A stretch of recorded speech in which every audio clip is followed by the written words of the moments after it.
Hello students, Aikora model school and কলেজের পক্ষ থেকে আবারও স্বাগতম জানাচ্ছি। এটা হচ্ছে আমাদের 13 অধ্যায়ের হচ্ছে ক্লাস 2 বা পার্ট 2। ঠিক আছে, এর আগের ক্লাসে আমরা কিন্তু আলফা কণা এবং বিটা কণা এই দুইটা নিয়ে পড়েছি। আজকে যেটা পড়বো সেটাকে বলা হয় গামা রশ্মি। গামা রশ্মি, হ্যাঁ, অনেক ইম্পর্টেন্ট গামা রশ্মি। দেখো, তোমাদেরকে আমি যদি বিটা কণার একটু মনে করিয়ে দিই যে আমরা পড়েছিলাম যে কার্বন 6 14। দেখো তো এখানে কার্বন 6, কার্বনের পারমাণবিক সংখ্যা 6, তাহলে কার্বনের ভর সংখ্যা কিন্তু 6 দুগুণে 12 হওয়ার কথা ছিল। কেন 14 হলো? এটা কিন্তু একটা আইসোটোপ, হ্যাঁ, কারণ তার প্রোটন সংখ্যাটাই সেম। দেখো, আমরা আসলে নরমাল যে কার্বন, সেই কার্বনের 6 12, এটা হচ্ছে আমার মেইন কার্বন, হ্যাঁ। কিন্তু কার্বনের আরো কয়েকটা রূপ আমরা দেখতে পাই। এটাকে বলা হয় 6 13, এটাকে বলা হয় কার্বন 6 14। এরা কিন্তু প্রত্যেকই কার্বনের আইসোটোপ। দেখো, কারণ কি, ওর প্রোটন সংখ্যাটাই ঠিক আছে, প্রোটন সংখ্যাটাই চেঞ্জ হয় নাই, বাকি নিউট্রন সংখ্যা, ভর সংখ্যা এগুলো কিন্তু চেঞ্জ সবার মধ্যে। ঠিক আছে, তাহলে এটাকে কিন্তু আইসোটোপ বলে, আশা করি তোমরা জানো। তাহলে এই যে এখানে যে লিখলাম, হ্যাঁ, এই যে কার্বন 6 14, এটা কিন্তু একটা কার্বনের আইসোটোপ। এখান থেকে আমরা গত ক্লাসে কি করেছিলাম, বিটা কণা বের করে দিয়েছিলাম। বিটা কণা মানে হচ্ছে -10 বের করে দাও। বিটা কণা বের করে দিলে নতুন যে মৌলটা হয় সেই মৌলটা কি হয়, দেখো 6, তাহলে ওই পাশে কি হয়ে যাবে 7, ভর সংখ্যা 14, ভর সংখ্যা কিন্তু 14ই থাকবে। তাহলে এটা কিন্তু আর কেউই না, এটা হচ্ছে আমাদের সোডিয়াম, সরি, এটা কিন্তু আমাদের, এটা আর কেউই না, এটা কিন্তু আমাদের নাইট্রোজেন। ঠিক আছে, এবং বিটা কণা বের হওয়ার সাথে সাথে এই নাইট্রোজেনটা কিন্তু আসলে গ্রাউন্ড স্টেজে থাকে না। নাইট্রোজেনটা কিন্তু নরমাল না। নরমালি আমরা প্রকৃতিতে যে নাইট্রোজেন দেখি, এটা কিন্তু সেই নাইট্রোজেন না, এটা একটু উত্তেজিত অবস্থায় থাকে। এটা কিন্তু এখনো প্রকৃতির যে নরমাল নাইট্রোজেনের মতো হয় না, এটা একটু কি বলে, একটু আনস্টেবল বা এটা একটু উত্তেজিত অবস্থায় থাকে। হ্যাঁ, এটাকে ধরে নিয়ে আসো, এখানে এটাকে ধরে নিয়ে আসো। হ্যাঁ, এই নাইট্রোজেনটাকে এই যে ধরে নিয়ে আনলাম, হ্যাঁ, এই আনলাম এই নাইট্রোজেনটা, এটা আবার আমার প্রকৃতির নরমাল যে নাইট্রোজেন এটার মতো হয়ে যায়। প্রকৃতিতে আমরা নরমাল যে নাইট্রোজেন দেখি সেই নাইট্রোজেনের মতোই হয়ে যায়। একটা বিষয়, একটা জিনিস নির্গমন করে, কি নির্গমন করে, এই গামা রশ্মিটা নির্গমন করে সে এই উত্তেজিত অবস্থা থেকে গ্রাউন্ড স্টেজে চলে আসে। গ্রাউন্ড স্টেজে, হ্যাঁ, মানে প্রকৃতির নরমাল সোডিয়ামের মতো সে আচরণ করা শুরু করে। কি নির্গমন করে? গামা রশ্মি। হ্যাঁ, তাহলে গামা, একমাত্র গামাই কিন্তু রশ্মি। এর আগে আলফা পড়েছি, বিটা পড়েছি, এগুলা কিন্তু কণা ছিল। গামা নিজে একটা রশ্মি। হ্যাঁ, এটা কি রশ্মি? তড়িৎ চুম্বকীয় রশ্মি, ইলেকট্রোম্যাগনেটিক ওয়েভ। ঠিক আছে, এটা কিন্তু একটা রশ্মি, এবং যেহেতু এটা রশ্মি, এটার কিন্তু কোনো চার্জ নেই, এটার কিন্তু কোনো ভর নেই। ঠিক আছে, তাহলে এটা ছিল আমার গামা রশ্মি। গামা রশ্মির আসলে কোনো কথাবার্তা নাই। দেখো, বিটা বা আলফা বের হয়ে গেলে যে নতুন মৌল হয়, সেই নতুন মৌলের পারমাণবিক সংখ্যা, ভর সংখ্যা এগুলোর পরিবর্তন হয়, এগুলো নিয়ে তোমাদের প্রশ্ন আসতে পারে। বাট গামা রশ্মি যখন নির্গমন হয়, তখন কিন্তু তার আসলে ভর সংখ্যা, টর সংখ্যার কোনো কথা আসে না, কারণ সে উত্তেজিত ছিল, উত্তেজিত থেকে সে গ্রাউন্ড স্টেজে চলে আসে। এই আর কোনো চেঞ্জ নেই গামা রশ্মি নির্গমনের সময়। ঠিক আছে, তাহলে এটাই হচ্ছে আমার গামা রশ্মির কথাবার্তা। এখন একটা বিষয় পড়তে হবে যে আমরা কিন্তু তিনটা জিনিস পড়ে ফেললাম, যে আলফা, বিটা এবং গামা, এই তিনটা বিষয় আমরা পড়েছি। এবং একটা জিনিস জানতে হবে যে ওদের শক্তি কেমন, এটা একটু জানতে হবে। দেখো, আমি যদি এখানে তিনটা প্লেট আঁকি, হ্যাঁ, ধরো তিনটা বাধা, তিনটা দেয়াল, এটা হচ্ছে কাগজের দেয়াল, কাগজের দেয়াল। ঠিক আছে, এটা কাগজের দেয়াল। এটা হচ্ছে আমার অ্যালুমিনিয়ামের দেয়াল, অ্যালুমিনিয়ামের 3 থেকে 5 মিলিমিটারের একটা দেয়াল। এটা ছিল কাগজের দেয়াল, এটা হচ্ছে অ্যালুমিনিয়ামের দেয়াল। এটা হচ্ছে একটা সীসা বা লেডের দেয়াল, লেড, পিবি, আর এটা হচ্ছে 3 থেকে 5 সেন্টিমিটার। বিষয়টা ইম্পর্টেন্ট, খেয়াল করো। হ্যাঁ, তাহলে আবারও বলছি, এটা হচ্ছে একটা কাগজ, সিম্পলি একটা পেজ, নরমাল একটা কাগজের টুকরা, কাগজের দেয়াল। ওইটা হচ্ছে একটা অ্যালুমিনিয়ামের দেয়াল, যেটা হচ্ছে 3 থেকে 5 মিলিমিটার পুরো, মানে মোটা। আর ওইটা হচ্ছে একটা লেড বা সীসার দেয়াল, সেটা হচ্ছে 3 থেকে 5 সেন্টিমিটার পুরো। দেখো, এটা মিলিমিটার, ওইটা সেন্টিমিটার। এখন তুমি যখন একটা আলফাকে এখান থেকে ছুড়ে দিবা, আলফা, দেখো আলফাকে বের করে দিয়েছি, আলফাটা না ওইখানে গিয়ে আর সে স্টপ হয়ে যাবে, এই কাগজের দেয়ালই তাকে বন্ধ করে দিবে। কাগজের দেয়ালও না আসলে। আলফা রশ্মি আমার সর্বোচ্চ 6 সেন্টিমিটার, হ্যাঁ আলফা রশ্মি আমার সর্বোচ্চ 6 সেন্টিমিটার বাতাসকে ভেদ করতে পারে। এটা হচ্ছে আমার আলফার মানে সর্বোচ্চ ক্ষমতা, এর বেশি সে কিছু করতে পারে না। অর্থাৎ বাতাসের ভেতরে সে 6 সেন্টিমিটার গেলেই সে ভ্যানিশ হয়ে যায়, সে নাই হয়ে যায়, ঠিক আছে। তাহলে আলফা কিন্তু খুব বেশি স্ট্রং না। এরপর যদি আমি বিটাকে দেখি, বিটাকে যখন আমি বের করি, বিটাকে দেখো এই যে বিটাকে আমি পাঠালাম, বিটাকে কিন্তু আমার কাগজ আটকাতে পারে না। কাগজকে ভেদ করে সে চলে যায়, কিন্তু অ্যালুমিনিয়ামের দেয়াল কিন্তু সে আটকে যায়। অ্যালুমিনিয়ামের 3 থেকে 5 মিলিমিটার পুরো একটা দেয়ালে কিন্তু সে আটকে যাবে। তাহলে তার ক্ষমতা কিন্তু আমার আলফার চেয়ে বেশি, অবশ্যই বেশি, কারণ আলফাকে একটা কাগজ আটকে দিয়েছিল, কিন্তু বিটাকে কিন্তু কাগজ আটকাতে পারেনি, সে অ্যালুমিনিয়ামে গিয়ে আটকে যায়, ঠিক আছে। তাহলে বিটার ক্ষমতা কিন্তু আলফার চেয়ে বেশি, ঠিক আছে। এবং এবার যদি আমি একটা গামাকে নির্গমন করি, গামা কিন্তু একমাত্র রশ্মি, এবং সেটা হচ্ছে তড়িৎ চুম্বকীয় রশ্মি বা ইলেকট্রোম্যাগনেটিক ওয়েভ, এবং এরা কিন্তু খুব স্ট্রং হয়, এতই স্ট্রং যে ওকে কাগজের টুকরাও আটকাতে পারে না, ওকে সীসার টুকরাও, অ্যালুমিনিয়ামের টুকরাও তাকে আটকাতে পারে না। ওকে আটকাতে পারে একমাত্র লেড বা সীসার টুকরা, লেড বা সীসার দেয়াল। এবং ছোট মোটো দেয়াল হলে হবে না, 3 থেকে 5 সেন্টিমিটার পুরো মোটা দেয়াল হতে হবে। দেখো 3 থেকে 5 সেন্টিমিটার কিন্তু কম না, মোটামুটি অনেক পুরো, অনেক মোটা একটা দেয়াল। তাহলে এরকম একটা দেয়াল লাগে আমার গামা রশ্মি আটকানোর জন্য, ঠিক আছে। তাহলে গামা রশ্মি কিন্তু সবচেয়ে স্ট্রং, আলফা এবং বিটার চেয়ে গামা রশ্মি স্ট্রং।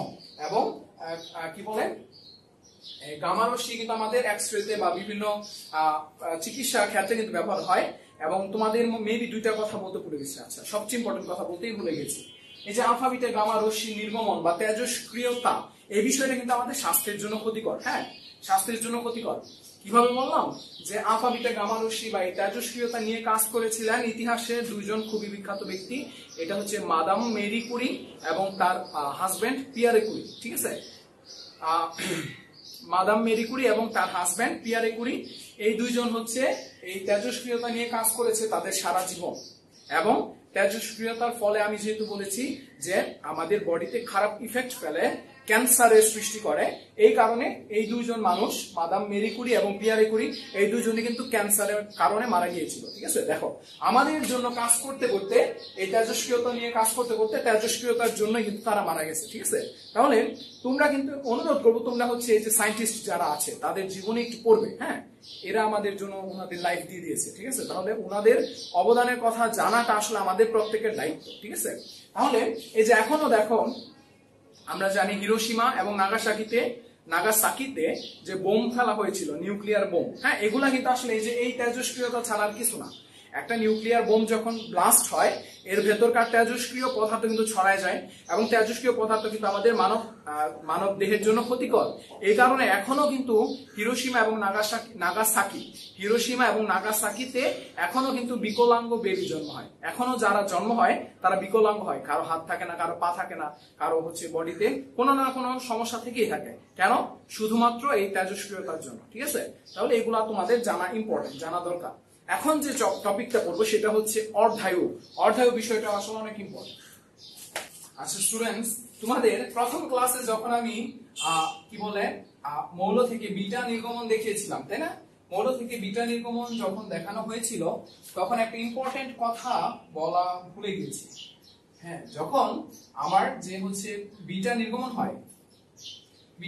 হয় মানে কি, বিটা মানে কিন্তু সেই ইলেকট্রনটা। তাহলে ইলেকট্রনটা আসে কই থেকে? একটা নিউট্রন ভেঙেই তো আমার একটা প্রোটন একটা ইলেকট্রন বানায়, তাই না? এই ইলেকট্রনটা বের হলেই আমরা বলি কি বিটা নির্গমন হচ্ছে। এবং এই প্রোটনটা কিন্তু আসলে নতুন যে মৌল ওইটার সাথে যোগ হয়ে যায়, আমরা দেখেছি। একটা জিনিস বলতে ভুলে গেছি, একটা নিউট্রন যখন ভাঙে এই দুইটা জিনিসের সাথে আরো একটা বস্তু বের হয়, সেই বস্তুটাকে বলা হয় অ্যান্টি নিউট্রিনো কণা। তেমন ইম্পর্টেন্ট না, নৈবিতিক আসতে পারে। এই যে নিউট্রনটা থেকেই প্রোটন এবং ইলেকট্রনের পাশাপাশি আরেকটা কণা বের হয়, সেটাকে বলা হয় অ্যান্টি নিউট্রিনো কণা। এই যে প্রোটন ইলেকট্রন এরা কিন্তু স্থায়ী কণা, ঠিক আছে। আর অ্যান্টি নিউট্রিনো কণা এটা অস্থায়ী কণা, ঠিক আছে। আচ্ছা, তেমন ইম্পর্টেন্ট না, কিন্তু জানলে ভালো। এখন আমরা যেটা করব সেটাকে বলা হয় অর্ধায়ু। দেখো কথাতেই বলা আছে অর্ধ আয়ু, তার মানে একটা তেজস্ক্রিয় পদার্থে মোট যতগুলো পরমাণু আছে সেটা অর্ধেক হয়ে যাইতে যে সময় লাগে। আমরা দেখেছি তেজস্ক্রিয়তায় আলফা বিটা গামা এগুলা নির্গমন হয়, আর পদার্থ কিন্তু নতুন আরেকটা মৌলে রূপান্তরিত হয়, তাই না? আমরা দেখেছিলাম যে আমাদের ইউরেনিয়াম হয়ে গেছে থোরিয়াম, তাহলে নতুন মৌলে কিন্তু সে পরিবর্তন হয়ে গেল।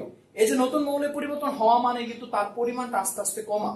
ইউরেনিয়ামের 238 ভর সংখ্যা থেকে কিন্তু আসলে 234 হয়ে গেছে। তাহলে এই যে পরিমাণটা কিন্তু কমে, হ্যাঁ পরিমাণটা বারবার কমে।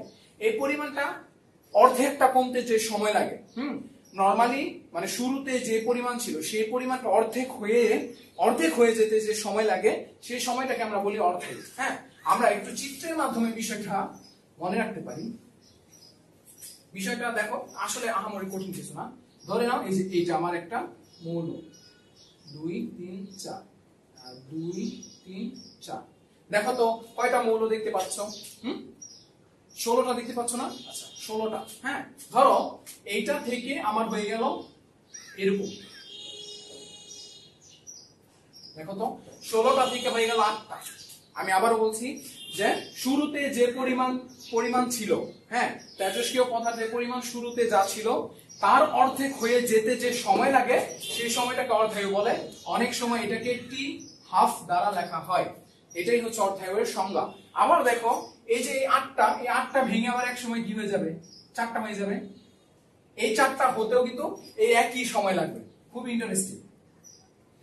ইন্টারেস্টিং। প্রথম 16টা থেকে 8টা হতে যে সময় লাগছে, এই 8টা থেকে আবার 4টা হতে সেই একই সময় লাগবে। আবার দেখো এই 4টা থেকে 2টা হতেও কিন্তু সেই একই সময় লাগবে। আবার এই 2টা থেকে এই 1টা হতেও কিন্তু আবার একই সময় লাগবে। ঠিক আছে? তাহলে অর্ধায়ু কিন্তু সবসময় একই থাকে। একটা নির্দিষ্ট মৌলের অর্ধায়ু কিন্তু সবসময় একই থাকে। বুঝতে পারছো? এগুলা হচ্ছে অনেক ইম্পর্টেন্ট অর্ধায়ুটা, এবং এই অর্ধায়ুটা নিয়ে তোমরা নেক্সট ক্লাসে অনেক অঙ্ক পাবে। এই ক্লাসে হয়তো নাই, আমি 2-1টা অঙ্ক কথা বলতে পারি। দেখো আমরা নরমালি দেখি পোলোনিয়াম হচ্ছে 84 238, তাই না? 218। আমরা পোলোনিয়াম থেকে একটা হিলিয়াম বের করে দেই, একটু প্র্যাকটিস হয়ে যাবে। হিলিয়াম মানে কি? 2 4, একটা আলফা কণা বের করলাম, আর কিছু করি না। ঠিক আছে? পোলোনিয়াম থেকে কিন্তু হিলিয়াম বের করে দিলাম, কি থাকে? এই যে দেখো আমার 84 হয়ে যাবে, 84 হয়ে যাবে 82, আর ভর সংখ্যা 218 থেকে হয়ে যাবে 214। এটা কে? এটা কেউই না, এটা হচ্ছে আমাদের সীসা বা লেড। দেখো এই যে পোলোনিয়ামটাই কিন্তু ভাঙতে সীসা হবে। পোলোনিয়ামের পরিমাণটা কমতে সীসায় যাবে। এই যে পোলোনিয়ামের পরিমাণটা শুরুতে যা ছিল তা থেকে অর্ধেক হতে যে সময় লাগবে সেই সময়টাকে আমরা বলবো অর্ধায়ু। এবং পোলোনিয়ামের ক্ষেত্রে এই সময়টা হচ্ছে জাস্ট 3 মিনিট। তার মানে যতটুকু পোলোনিয়াম ছিল, ধরো 100টা পোলোনিয়াম আছে, এই 100টা পোলোনিয়াম থেকে ভাঙতে আলফা বিটা গামা নির্গমন করতে 100টা থেকে 50টা হতে সময় লাগবে 3 মিনিট। আবার এই 50টা আলফা বিটা কণা নির্গমন করতে 50টা থেকে 25টা হতে সময় লাগবে 3 মিনিট। বুঝতে পারছো? তাহলে তোমরা অনেকে বলতে পারো হয়তো পোলোনিয়ামের হচ্ছে 3 মিনিট সময় লাগে, তার মানে হয়তো সবারই এরকম সময় লাগে, তাই না? আমরা দেখেছিলাম ইউরেনিয়াম থেকে হয়ে যায় থোরিয়াম, গত ক্লাসে দেখেছিলাম। ইউরেনিয়ামের অর্ধায়ুটা কত একটু আন্দাজ করো। অনেকে বলবে এটা 3 মিনিট ছিল, খুব বেশি হলে 10 মিনিট, খুব বেশি হলে 1 ঘন্টা। ইউরেনিয়ামের অর্ধায়ু হচ্ছে 4.5 বিলিয়ন ইয়ার। 4.5 বিলিয়ন ইয়ার্স। 1 বিলিয়ন হচ্ছে 100 কোটি। 1 বিলিয়ন মানে 100 কোটি। তাহলে 4.5 বিলিয়ন মানে হচ্ছে আসলে 450 কোটি বছর ইউরেনিয়ামের অর্ধায়ু। অর্থাৎ ইউরেনিয়াম ধরো শুরুতে আমার 100টা আছে, এটার 50টা হতে সময় লাগে 450 কোটি বছর। আবার ওই 50টা ভেঙে 25টা হতে সময় লাগবে ওই একই 450 কোটি বছর। ঠিক আছে? তাহলে ইউরেনিয়াম একটা জানলাম। থোরিয়াম, এই যে থোরিয়ামের আবার কত? থোরিয়ামের হচ্ছে 24 ডেজ, 24 দিন। থোরিয়ামের আবার অর্ধায়ু হচ্ছে 24 দিন। ঠিক আছে? তাহলে দেখো অর্ধায়ুটা কিন্তু অনেক ভ্যারি করে, কই 3 মিনিট, কই 450 কোটি বছর। ঠিক আছে? অর্ধায়ুটা অনেক ভ্যারি করে। আশা করি তোমরা এটা বুঝতে পেরেছো। এখন তোমাদের খুব ছোট 2-1টা অঙ্ক আসতে পারে। খুব ছোট 2-1টা অঙ্ক। আমার মার্কারটা বসে যায় কেন জানি। আচ্ছা 200 গ্রাম আয়োডিন, 132 তার ভর সংখ্যা, হ্যাঁ, 200 গ্রাম আয়োডিনের অর্ধায়ু হচ্ছে 8 দিন, বা আয়োডিনের অর্ধায়ু হচ্ছে 8 দিন। শুরুতে আয়োডিন ছিল 200 গ্রাম, এই 200 গ্রাম আয়োডিন 32 দিন পর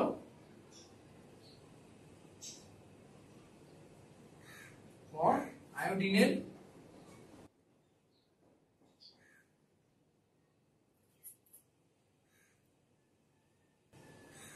কত হবে দেখো, যে বলে দিয়েছে যে প্রথমে তো আমার আয়োডিন আছে 20 গ্রাম, ঠিক আছে, এবং আয়োডিনের ভর সংখ্যা দিয়ে দিয়েছে, এটা আমার লাগবে না।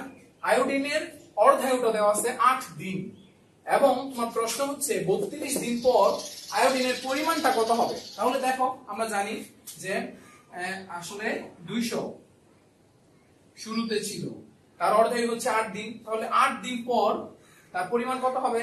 100। খুব সহজ, তাই না? 100 হবে না? আবার দেখো এই 100টা থেকে 50 হতে আমার সময় লাগবে কয় দিন? 8 দিন বলেছি, কারণ সব অর্ধায়ুর মান কিন্তু এক, হ্যাঁ, অর্ধায়ুর মান কিন্তু আসলে চেঞ্জ হবে না। আবার দেখো যে এই 50 থেকে 25 হতে সময় লাগে 8 দিন, তাহলে দেখো তো আমার কয় দিন হলো? 8 এ 8, 8 গুণ 16, 3 8 24, 24 দিন হলো। আমাকে বলছি কি 32 দিন পর আয়োডিনের পরিমাণ কত? তাহলে আরো 8 দিন, আরো 8 দিন পর আমার আয়োডিন থাকবে কতটুকু? 25 টা অর্ধেক করো, 12 গুণ 24, 12.5, 12.5 গ্রাম, তাই না? এবার দেখো তো আমার কয়দিন পার হলো? 8 যোগ 8 মানে 16, যোগ 8 24, যোগ 8 32, অর্থাৎ 32 দিন পর আমার কিন্তু 12.5 গ্রাম আয়োডিন থেকে থাকবে। এই যে এটা কিন্তু অঙ্ক হয়ে গেল, ঠিক আছে? তাহলে এই অঙ্কটা আসলে এইভাবে একটু লেন্দি প্রসেস, এইভাবে বের করা আসলে একটু হাস্যকর। এর চেয়ে তোমাদেরকে একটা সূত্র শিখাই দেই, এই সূত্রটা তোমাদের এই ক্লাসে শেখানো হবে না, আমি আবার বলছি, এটা হচ্ছে বড় ক্লাসে। বাট তোমাদের যদি নৈবিতিক আসে, আমি দেখেছি অনেক স্কুলে অনেক ইয়েতে পরীক্ষাতে আসে, তোমাদের এই কারণে শিখাই দিচ্ছি। সূত্রটা হচ্ছে এরকম যে n equals to n not e power to the negative k t, ভয় পাওয়ার কিছু নেই, আমি বুঝাই দিচ্ছি। n হচ্ছে নতুন যে পরিমাণটা, একটা নির্দিষ্ট সময় পর তার পরিমাণটা যা হবে, এটা হচ্ছে n। n নট কি? শুরুতে যে পরিমাণটা ছিল, n নট মানে হচ্ছে শুরুতে তার পরিমাণটা যা ছিল তা। ই তো হচ্ছে আমরা জানি, ক্যালকুলেটর আছে ই, তোমরা বুঝতে পারবে। নেগেটিভ কে, কে একটা কনস্ট্যান্ট বা ধ্রুবক, এই মানটা তোমাদের বলে দিচ্ছি, এই মানটা হচ্ছে 0.08664। এটা কিভাবে আসলো আমাকে এখন জিজ্ঞেস করো না, এটা তোমাদের নেক্সট ক্লাসে তোমরা শিখবে। মনে রাখতে পারলে ভালো যে এই কে এর মানটা হচ্ছে 0.0660864। টিটা কি? টিটা হচ্ছে সময়। তোমাকে প্রশ্নে বলবে না যে এত সময় পর তার পরিমাণ কত হলো, সেই সময়টা হচ্ছে টি, টাইম। দেখো এই প্রশ্নেই দেখো, প্রথমে বলে দিছে 200 গ্রাম আয়োডিন ছিল, তাহলে এই যে n নট এর মান 200, কারণ n নট মানে কি? একদম শুরুতে, আমার ভাঙার শুরুতে, হ্যাঁ, আমার যে পরিমাণটা সেটাকে বলা হয় n নট। এবং আয়োডিনের অর্ধায়ু দেওয়া আছে 8 দিন, এখানে কিন্তু কোনোটা অর্ধায়ু না, এটি কিন্তু অর্ধায়ু না, অর্ধায়ু না। 8 দিন, 32 দিন পর, এই যে এই 32 দিন সময়টা হচ্ছে টি। তোমাকে প্রশ্নে যা চাবে যে আসলে এত দিন পর তার পরিমাণ কত, ওই অত দিনটা হচ্ছে তোমার টি, এই ক্ষেত্রে তা 32। তাহলে 32 দিন পর আয়োডিনের পরিমাণ কত হবে? এই পরিমাণটা হচ্ছে যেটা এনটা, ঠিক আছে? আশা করি তোমার এই সূত্রটা ক্লিয়ার। এই সূত্র দিয়ে তুমি বসাও, দেখো তো এই সূত্রতে আমি যদি বসাই, কোথায় বসাবো? এখানেই বসাই। দেখো আমার n নটটা জানি, এই যে 200, n নট হচ্ছে 200 গুণ e power to the negative k এর মানটা সব সময় এটা তোমরা মনে রাখবে, k এর মানটা হচ্ছে 0.08664 গুণ টাইম, সময় কতদিন পর? 32 দিন পর। তাহলে বসায় দাও 32, 32। দেখো ক্যালকুলেটর বসাও, এটা একটু খারাপ দেখা যাচ্ছে। 200 গুণ e power to the negative 0.08664 into 32, এটা ক্যালকুলেটর বসাও, অবশ্যই 12.5 আসবে, ঠিক আছে? তোমাদের নৈবিতিকে যখন আসবে তখন এত সময় নিলে আসলে তোমরা অনেক কিছু দিতে পারবে না, এই কারণে এই সূত্রটা মনে রাখলে ভালো। আরো একটা অঙ্ক করি, আরো একটা অঙ্ক করলে তোমাদের এই সূত্রটা একদম ক্লিয়ার হয়ে যাবে। দেখো এটা হচ্ছে আরো একটা অঙ্ক, অঙ্কটা একটু তোমাদের বুঝিয়ে দিই। শুরুতে সোডিয়ামের পরিমাণ ছিল 800 গ্রাম, এই যে 800 গ্রামটা তাহলে কি n নট, ঠিক আছে? তোমরা অঙ্ক আমরা তোমার প্রশ্ন দিয়ে তোমাকে বুঝিয়ে নিতে হবে।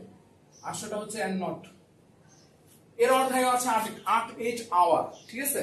এবং 750 গ্রাম ক্ষয় হতে কত সময় লাগবে? তোমাদের অনেকেই ভুলটা করবা যে এটাকে ধরে নিবে n, এটাকে আমরা n ধরে নিব। আমরা সূত্রটা আরেকবার লিখি, n n not e power to the negative kt। এই যে n নট মানে হচ্ছে শুরুতে যে পরিমাণ ছিল, ঠিক আছে? ওইটা। n মানে কি? n মানে হচ্ছে এই যে এই সময় t সময় ধরে তো সে ক্ষয় হবে, তাই না? ক্ষয় হওয়ার পর যতটুকু পড়ে থাকে সেই পরিমাণটা হচ্ছে n, যতটুকু তোমার পাত্রে পড়ে থাকে সেটা হচ্ছে n। এখানে দেখো 750 গ্রাম ক্ষয় হয়ে গেছে, মানে 750 গ্রাম চলে গেছে, এখান থেকে দূর হয়ে গেছে, ওইটা কিন্তু পাত্রে নাই, ঠিক আছে? এটা কিন্তু n না, ঠিক আছে? দেখো 800 গ্রামের মধ্যে 750 গ্রাম তোমার ক্ষয় হয়ে চলে গেছে, তাহলে পড়ে রইলো কতটুকু? একটু একটু কাটাকাটি করলে, বিয়োগ করলে দেখতে পাবা পড়ে থাকে হচ্ছে 50 গ্রাম। এই 50 মানটা হচ্ছে এই n এর। আবারও বলছি, এখানকার এই nটা হচ্ছে t সময় পর, t সময়ে যা যা ক্ষয় হওয়ার পর পাত্রে কতটুকু পড়ে থাকলো এই পরিমাণটাকে বলা হয় n, ঠিক আছে? n।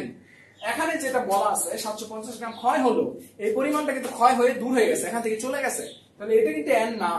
ক্ষয় হয়ে যাওয়ার পর, এতটুকু ক্ষয় হয়ে যাওয়ার পর একটু খেয়াল করো তাহলে কতটুকু পাত্রে রয়ে গেল? 800 থেকে 750 বিয়োগ দিলে থাকে কত? 50। এই 50 হচ্ছে আমার n এই সূত্রের জন্য, ঠিক আছে? 50 হচ্ছে আমার n। তাহলে 750 গ্রাম ক্ষয় হতে কত সময় লাগে? অর্থাৎ 50 গ্রাম, অর্থাৎ 50 গ্রাম থাকতে, 50 গ্রাম পাত্রে থাকবে কত সময় লাগবে? দেখো আমরা যদি আমাদের তথাকথিত সূত্র দিয়ে করি, তথাকথিত নিয়মে 800 গ্রাম হইতে 800 গ্রাম থেকে হয়ে যাবে 400 গ্রাম, সময় লাগবে কত? 8 আওয়ার। আবার দেখো 400 গ্রাম থেকে হয়ে যাবে 200 গ্রাম, সময় লাগবে 8 আওয়ার। এই 200 গ্রাম থেকে হয়ে যাবে 100 গ্রাম, সময় লাগবে হচ্ছে 8 আওয়ার। এই 100 গ্রাম থেকে হয়ে যাবে 50 গ্রাম, সময় লাগবে হচ্ছে 8 আওয়ার। প্রতিবারই কিন্তু একই সময় লাগবে। আমি বারবার বলছি যে প্রতি অর্ধেক হতে আমার যে সময় সেটাকে অর্ধেক বলবো, ঠিক আছে? তাহলে দেখো আমার 50 গ্রাম, আমাকে তো এটাই প্রশ্ন করলো 750 গ্রাম ক্ষয় হতে কত সময় লাগবে আর 50 গ্রাম পাত্রে পয়লা থাকতে কত সময় লাগবে, দুইটা কথা কিন্তু একই, ঠিক আছে? আমাদের সূত্রে যেহেতু ক্ষয়েরটা নাই, এই কারণে ক্ষয় নিয়ে আমরা কাজই করবো না। ক্ষয় এতটুকু হয়েছে, তাহলে পাত্রে পড়ে রইলো কতটুকু? পড়ে রয়েছে 50 গ্রাম। তাহলে 50 গ্রাম পড়ে থাকতে আমার কত সময় লাগবে এটাই তো আমার কাছে চাইছে। দেখো তো কত সময় লাগছে? 8 যোগ 8 16, 8 যোগ 8 16, 16 যোগ 16 32। অ্যান্সার হচ্ছে 32 আওয়ার। শেষ।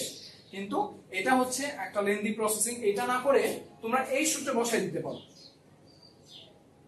এই সূত্রে যদি বসাই দাও তাহলে কি আসে দেখো, অর আমি n এর মান জানি 50 সমান n নট, n নট এর মান কত? শুরুতেই যত ছিল 800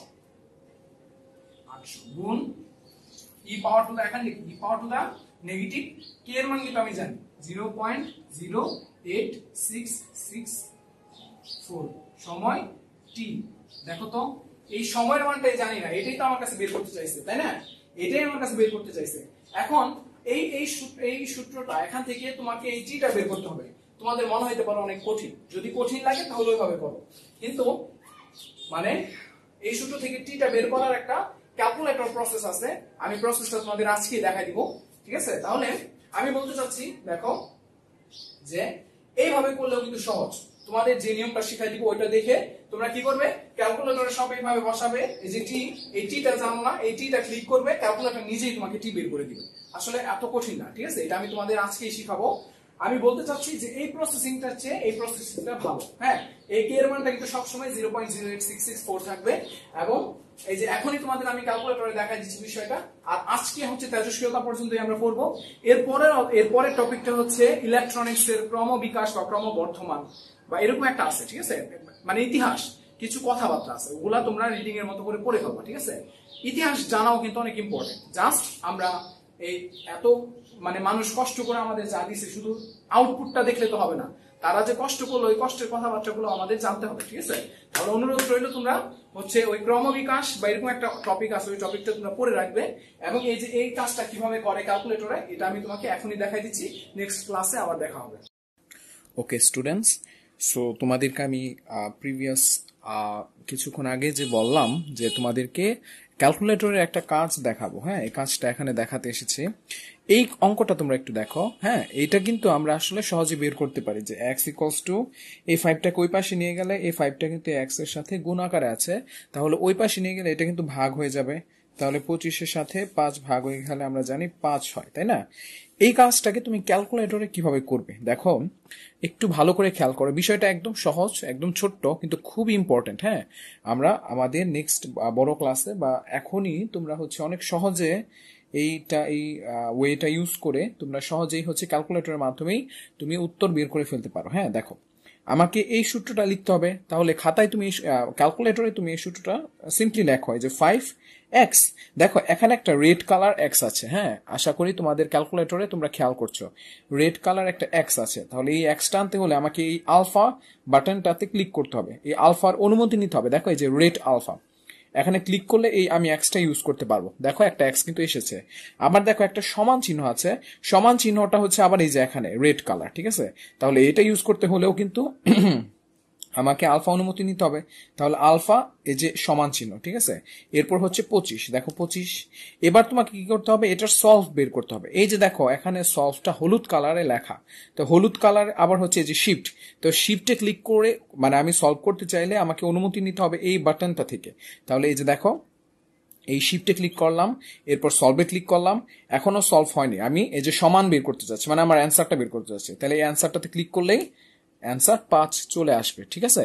তোমাদেরকে বলছি এই যে দেখো আরো একটা করাচ্ছি, এই যে কঠিনটা একটু করি, যে 2x প্লাস 9 ইকুয়ালস টু 50, এটা করার চেষ্টা করি। আবারও বলছি এই সমীকরণটা শুধুমাত্র ক্যালকুলেটর উঠাবে কিভাবে, 2x, এই যে x হচ্ছে রেড কালার, তাহলে এই যে আলফাতে ক্লিক করে আমার এক্সটা নিতে হবে, ঠিক আছে? প্লাস 9, এখন হচ্ছে আমার সমান চিহ্ন, সমান চিহ্নটা হচ্ছে আবার এই যে এখানে রেড কালার, তাহলে এই আলফাতে ক্লিক করে আমাকে এই রেড কালার সমান চিহ্নে ক্লিক করতে হবে। এখন আছে আমার 50, ধরো 50 দিলাম। এখন আমি সলভ করতে চাচ্ছি, এই যে দেখো সলভ লেখা হলুদ কালার, তাহলে এইটাতে ক্লিক করার আগে আমাকে শিফটে ক্লিক করতে হবে এই বাটনটাতে, কারণ এটা হচ্ছে হলুদ কালারের অনুমতি নিতে হবে, ঠিক আছে? মানে আমি এভাবে বলি, আসলে বিষয়টা এমন না, আমি বলি যে এই যে এটা হচ্ছে আমার এই হলুদ কালার বাটনটা ইউজ করার জন্য এই বাটনটা থেকে অনুমতি নিতে হবে। তাহলে এই যে এই বাটনটা ক্লিক করো, এই সলভ করো, এবং সলভটা এখন আসে নাই, হ্যাঁ, এটা কিন্তু আগের সলভ, ওই এখনকার সলভ আনতে হলে এই সমান চিহ্নে ক্লিক করতে হবে। দেখো এটা 20.5, এটাই হচ্ছে তোমার অ্যান্সার, তুমি নিশ্চিত থাকতে পারো এখানে কোনো ভুল হবে না। হ্যাঁ, এখন আরো কঠিন একটা দেখি, দেখো এগুলা কিন্তু তুমি চাইলে তোমার খাতাতেই করতে পারো, এগুলা কোনো ব্যাপার না করা, বাট এটার কথা একটু চিন্তা করো তো, যে 50 equals to 800 into E power to the negative 0.08664 into T, এই যে এই টি এর মানটা তুমি বের করতে চাচ্ছ, হ্যাঁ, এই টি এর মানটা বের করা কিন্তু আসলে এত সহজ না। হ্যাঁ, খাতায় তুমি করতে গেলেও এই টি এর মানটা বের করতে কিন্তু তোমাকে অনেক ঝামেলা পোহাতে হবে। তাহলে কি করা যায়, সিম্পলি তুমি ক্যালকুলেটর উঠাও, যে নিয়মে আমরা উঠিয়েছি, এবং ক্যালকুলেটর ক্লিক করো, ক্যালকুলেটর তোমাকে এই অ্যান্সারটা দিয়ে দিবে। দেখো আমরা সিম্পলি করি, এই যে দেখো 50, এরপর সমান চিহ্ন, দেখো সমান চিহ্নটা এই যে রেড কালার, তাহলে আলফা বাটনে পারমিশন ক্লিক নিলে তারপর হচ্ছে আমি রেড কালার সমান চিহ্নটা ইউজ করতে পারবো। আচ্ছা, ইউজ করলাম। এরপর আছে 800, এরপর আছে গুণ, এরপর হচ্ছে ই পাওয়ার টু, দেখো ই হচ্ছে এই যে এখানে, হ্যাঁ, এই যে দেখো রেড কালার ই, তোমরা আসলে ক্যালকুলেটর একটু খুঁজবে, হ্যাঁ, খুঁজে বের করার চেষ্টা করবে। এই যে এখানে রেড কালার একটা ই আছে, হ্যাঁ, এইটাকে ইউজ করতে চাইলে আমাকে আলফাতে ক্লিক করতে হবে, আলফা ই, এই যে দেখো আমার ইটা চলে আসলো, ঠিক আছে? ইটা চলে আসার পর এখন আমাকে কি করতে হবে, পাওয়ার টু দা, তাহলে এই যে দেখো এখানে পাওয়ার টু দা দেওয়ার একটা সিস্টেম আছে, তোমাদের যার যার ক্যালকুলেটরে যেমন তোমরা ওইভাবে করে নিবে। এই যে পাওয়ার টু দা দিয়ে এখন আছে কি মাইনাস, তারপর হচ্ছে 0 পয়েন্ট, দেখো আমি কিন্তু কিচ্ছু করছি না, জাস্ট অ্যান্সার মানে যা আছে তাই উঠাচ্ছি। এখানে দেখো এটা টি, আমার অজানা রাশিটা টি, তাহলে অজানা রাশি টি হোক বা এক্স হোক, দ্যাট ডাজেন্ট ম্যাটার। হ্যাঁ, আমি এখানে এক্স দিলেও নো প্রবলেম, আমার এক্সটা বের হওয়া মানেই কিন্তু আমার টিটা বের হওয়া, ঠিক আছে? তাহলে এখানে আমি এটাকে এক্স ধরে নিচ্ছি, কারণ আমাদের ক্যালকুলেটরে হয়তো টি আছে আমি জানি না, আমরা এক্সটাই ধরে নিচ্ছি। তাহলে আবারও বলছি যে আলফা, এখান থেকে আমাকে এক্স ইউজ করার পারমিশনটা নিতে হবে, এই যে নিলাম। এখন আমি ব্র্যাকেটটা ক্লোজ করলাম, কারণ এই বিষয়গুলো খুব সেন্সিটিভ। দেখো এখানে তুমি ব্র্যাকেট দিয়েছো, হ্যাঁ, তো এখানে যদি ব্র্যাকেট না দাও তোমার অঙ্কটা কিন্তু হবে না। তাহলে আমরা একটু চেক করি সবকিছু ঠিক আছে কিনা, একটু দেখো। এই যে 50 into equal to 800 into E power to the negative 0.08 0.08664 into x, ঠিক আছে। দেখো সব ঠিক আছে। এখন আমি এক্স এর মান বের করতে চাচ্ছি, তাহলে দেখো আমার উঠানো শেষ, তাহলে আমি এখন সলভ করতে যাচ্ছি। সলভ করার জন্য আমাকে এই শিফট বাটনটা ক্লিক করতে হবে পারমিশনের জন্য, হ্যাঁ, এই হলুদ কালারটা ইউজ করতে আমাকে এটা পারমিশন নিতে হবে। এই যে শিফট ক্লিক করলাম, সলভ ক্লিক করলাম, এটা কিন্তু অ্যান্সার না, দেখো ভালো করলে দেখলেই বুঝবে এটা কিন্তু আগেরটার অ্যান্সার, ঠিক আছে। তাহলে এইটা ওই অ্যান্সার আনার জন্য আমাকে এই সমান চিহ্নে ক্লিক করতে হবে, এই যে এই সমান চিহ্নে ক্লিক করতে হবে, ক্লিক করো। দেখো অ্যান্সারটা একটু দেরি হতে পারে, বাট অ্যান্সারটা আসবে অবশ্যই, ঠিক আছে, অ্যান্সারটা আসবে। দেখো 32.00, আমরা কিন্তু এর আগের অঙ্কে ক্লাসে কিন্তু আমরা অঙ্কটা করেছিলাম এবং অঙ্কটা কিন্তু 32ই আসছিল, ঠিক আছে। তাহলে আসলে এত কষ্ট করে বের করার চেয়ে তুমি ক্যালকুলেটর বসায় দিলেই তোমার কিন্তু এটা হয়ে যাবে, ঠিক আছে। দেখো এই ছোট্ট বিষয়টা আবারও দেখাই, হ্যাঁ, এই ছোটটা আবার একবার রিভাইজ দেওয়াই, তাহলেই হবে।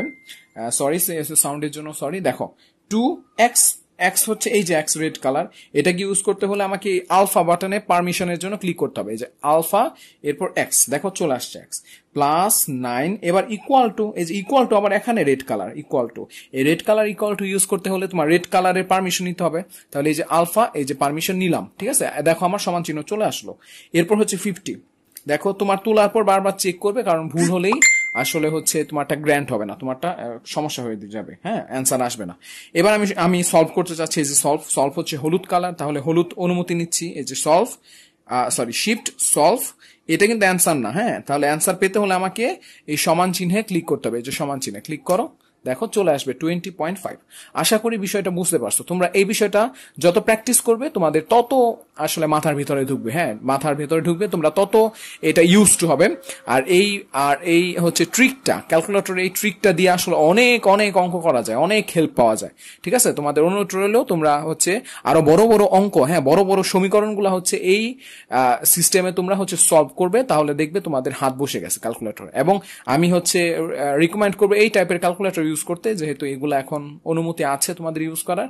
এরকম একটা হচ্ছে কি বলে হাই রিকমেন্ডেড একটা ক্যালকুলেটর তোমরা কিনে নিবে এবং এটা ইউজ করবে, ঠিক আছে। আমি আমার এই ক্যালকুলেটরটা কিন্তু হচ্ছে ক্লাস 9 থেকে ইউজ করছি, আর এখন আমি হচ্ছে অনার্স সেকেন্ড ইয়ারে পড়ি, হ্যাঁ, প্রায় 6-7 বছর হয়ে গেল, ঠিক আছে। এটা কিন্তু আমাকে ভালো সার্ভিস দিচ্ছে এবং এটা সবচেয়ে ভালো ক্যালকুলেটর বাজারের। তোমরা এইরকম একটা ক্যালকুলেটর কিনে নেওয়ার চেষ্টা করবে, ঠিক আছে। তাহলে আশা করি আর প্রবলেম নেই, আমরা নেক্সট ক্লাসে হচ্ছে আবার দেখা হবে, ঠিক আছে।